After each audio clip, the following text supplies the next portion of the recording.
पितृदोष क्यों लगता है? मृत्यु के बाद अगर विधि विधान से अंतिम संस्कार ना की प्रक्रिया ना की जाए तो ऐसे में पितृदोष लगता है। अकाल मृत्यु हो जाने पर परिवार के लोगों को कई पीढ़ियों तक पितृदोष दंश का सामना करना पड़ता है। ज्योतिष शास्त्र में पितृदोष को अशुभ और दुर्भाग्य का कारक माना जाता है। अकाल मृत्यु होने पर पितृ शांति पूजा कराना जरूरी माना जाता है।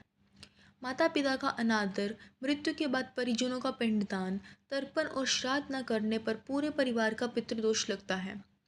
पितरों का अपमान करना, किसी असहाय की हत्या, पीपल, नीम और बरगद के पेड़ कटवाना, जाने अनजाने नाग की हत्या करना या करवाना पितृदोष का कारण बनते हैं।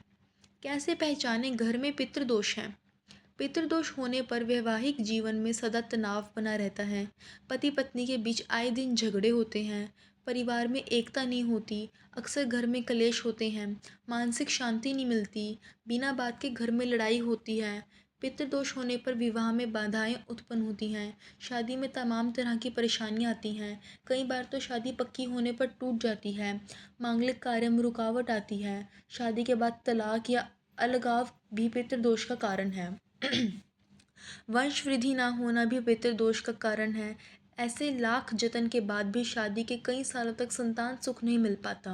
अगर संतान सुख मिल भी जाए तो बच्चा विकलांग या पैदा होता ही उसकी मृत्यु हो जाती है। पितृदोष होने पर घर में बीमारियों का डेरा रहता है। परिवार के सदस्य हमेशा अस्वस्थ रहते हैं। ऐसे में बार बार दुर्घटना का शिकार भी होते हैं। नौकरी और बिजनेस के अक्सर घाटा होता है। कार्यस्थल पर आर्थिक के साथ मानसिक परेशानियां झेलनी पड़ती हैं। नौकरी में तरक्की रुक जाती है। पितृदोष कैसे खत्म किया जाए? पितृपक्ष में पूर्वजों के निमित्त विधि विधान से तर्पण और श्राद्ध करें। ब्राह्मण को भोजन कराएं। दान दें। साथ ही साल की हर एकादशी, चतुर्दशी, अमावस्या पर पितरों को जल अर्पित करें और त्रिपंडी श्राद्ध करें। पितृपक्ष शांति के लिए रोजाना दोपहर के समय पीपल के पेड़ की पूजा करें। पितरों को प्रसन्न करने के लिए पीपल में गंगाजल में काले तिल, दूध, अक्षत और फूल अर्पित करें। पितृदोष शांति के लिए ये उपाय बहुत कारगर है। पितृपक्ष में रोजाना घर में शाम के समय दक्षिण दिशा में तेल का दीपक लगाएं।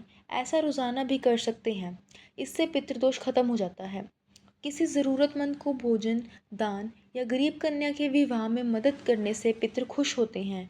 ऐसा करने से पितृदोष शांत होने लगता है। घर में पितरों की तस्वीर दक्षिण दिशा में लगाएं। रोज़ाना उनसे अपनी गलती की क्षमा मांगें। कहते हैं इससे पितृदोष का प्रभाव कम होने लगता है।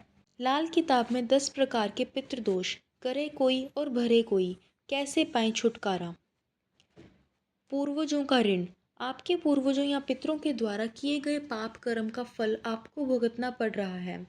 जो यह पूर्वजों का ऋण आप पर लगा है, यानी करे कोई और भरे कोई, यदि यह आपकी कुंडली में ऋण है तो खून से जुड़े रिश्तेदारों की कुंडली में भी होगी।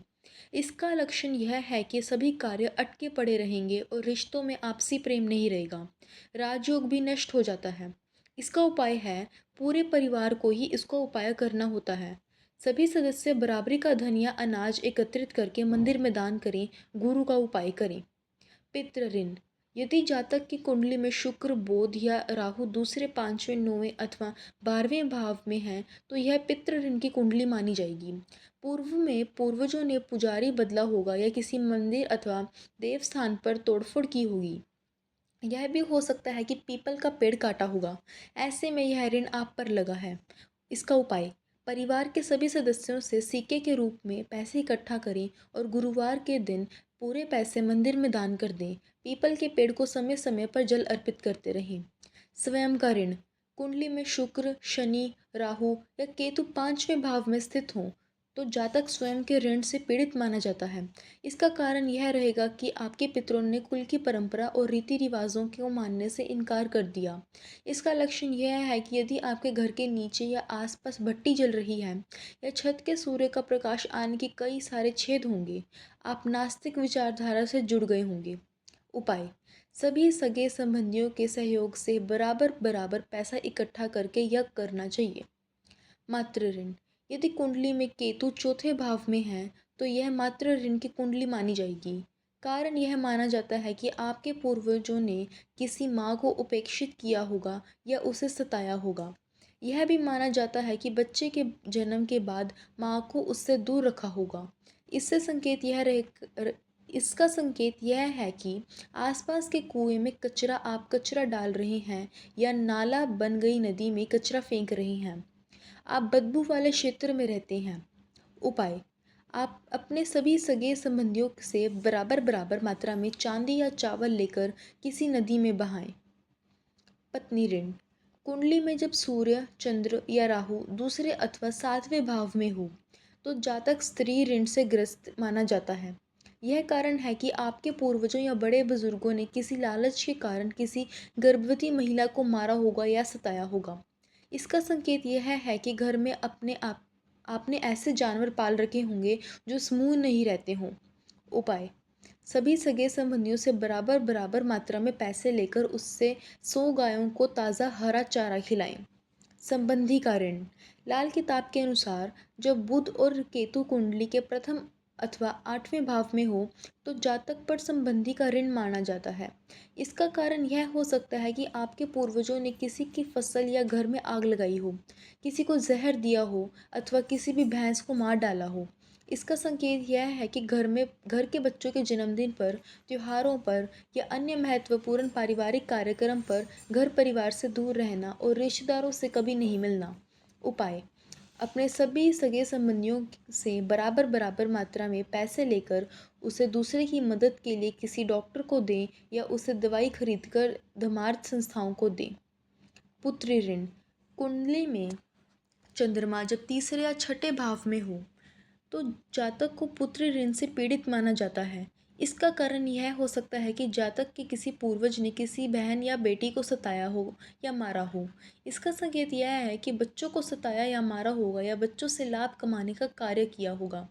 उपाय: सभी सगे संबंधियों से पीले रंग की कोड़ियाँ खरीदकर उसे एक जगह इकट्ठी करके जलाकर राख कर दें और उस राख को उसी दिन नदी में बहा दें। जाली जालिमाना ऋण: कुंडली में सूर्य, चंद्रमा, मंगल कुंडली से के 10वें और 11वें भाव में हो तो जातक को जालिमाना ऋण लगता है। इसका कारण यह है कि आपके पूर्वजों या पितरों ने किसी को अपने को धोखा दिया होगा, उसे घर से बाहर निकाल दिया होगा या उसका हक मारा होगा। इसका संकेत यह है कि आपके घर का एक द्वार दक्षिण में खुलता होगा, घर किसी कुएं के ऊपर निर्मित किया होगा या घर की ज़मीन किसी ऐसे व्यक्ति से ली गई होगी जिसके पुत्र ना हो। उपाय: सभी परिजनों से अनाज या भोजन एकत्रित करके अलग अलग जगह की 100 मछलियों या मजदूरों को भोजन कराएं। अजन्मा ऋण: यदि कुंडली में सूर्य, शुक्र, मंगल 12वें भाव में हो तो जातक इस ऋण से पीड़ित रहता है। इसका कारण यह है कि जातक के पूर्वजों या पितरों ने ससुराल पक्ष के लोगों को धोखा दिया होगा या किसी रिश्तेदार के परिवार की बर्बादी में सहयोग किया होगा। इसका संकेत ये है कि दरवाजे के नीचे कोई गंदा नाला बह रहा होगा, घर किसी शमशान के करीब होगा अथवा घर की दक्षिणी दीवार से जुड़ी कोई भट्टी लगी होगी। उपाय: सभी सगे संबंधियों से एक एक नारियल लेकर उन्हें एक जगह इकट्ठा करें और उसी दिन नदी में प्रवाहित कर दें। कुदरती ऋण: कुंडली में यदि चंद्रमा, मंगल छठे भाव में स्थित हो तो जातक इस ऋण से पीड़ित रहता है। इसका कारण यह है कि आपके पूर्वजों या पितरों ने किसी को लाचार कुत्ते की तरह बर्बाद कर दिया होगा। इसका संकेत यह है कि आप किसी कुत्ते को सता रहे होंगे या किसी कुत्ते को मारा होगा, दूसरे के बेटे या भतीजे के कपटपूर्ण व्यवहार कर रहे होंगे। उपाय: एक दिन में सभी परिजनों के सहयोग से 100 कुत्तों को मीठा दूध या खीर खिलानी चाहिए या किसी विधवा महिला की सहायता करते रहना चाहिए। पितृदोष से है परेशान तो अमावस्या पर करें ये 5 उपाय। पितृ प्रसन्न होकर देंगे आशीर्वाद, दूर होगा दुख। सनातन धर्म में अमावस्या तिथि का विशेष महत्व होता है। आचार्य पंकज सावरिया ने लोकल 18 से कहा है कि इस तिथि के मालिक पितृदेव होते हैं। इसलिए अगर कोई व्यक्ति पितृदोष से परेशान है, अपने पितरों का तर्पण करना चाहता है तो अमावस्या के दिन कुछ विशेष उपाय करके पितृदोष से मुक्त हो सकता है। पहला उपाय: पितृ पूजन और कपूर का उपाय। पितृदोष से परेशान व्यक्ति अमावस्या के दिन विधि विधान से पितृ पूजन करें और अमावस्या के दिन प्रातः संध्या के समय कपूर जलाएं और उसे घर में घुमाकर घर के केंद्र में रख दें। इससे पितृ शांत होते हैं और आपकी बाधाएं दूर होंगी। दूसरा उपाय, पीपल के पेड़ का उपाय। पीपल के पेड़ में भगवान वासुदेव अर्थात भगवान विष्णु विराजित होते हैं।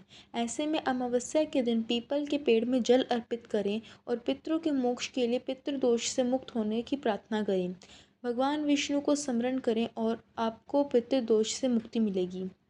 तीसरा उपाय, अमावस्या के दिन किसी भी पवित्र नदी में जाकर स्नान अवश्य करें और माँ गंगा या अन्य गंगा स्वरूप नदियों के तट पर पितृदोष से मुक्ति पाने पिंडदान करें, अन्यथा दान पुण्य करें। इससे आपका जीवन खुशहाल होगा। चौथा उपाय, किसी मंदिर में पूजन करें और सरसों का तेल, फूल, फल, मीठा, अन्न, वस्त्र सहित यथासंभव कोई एक वस्तु चढ़ाएं और ईश्वर से प्रार्थना करें। अपने पितरों को स्मरण कर उनसे क्षमा मांगे और मुक्ति की प्रार्थना करें।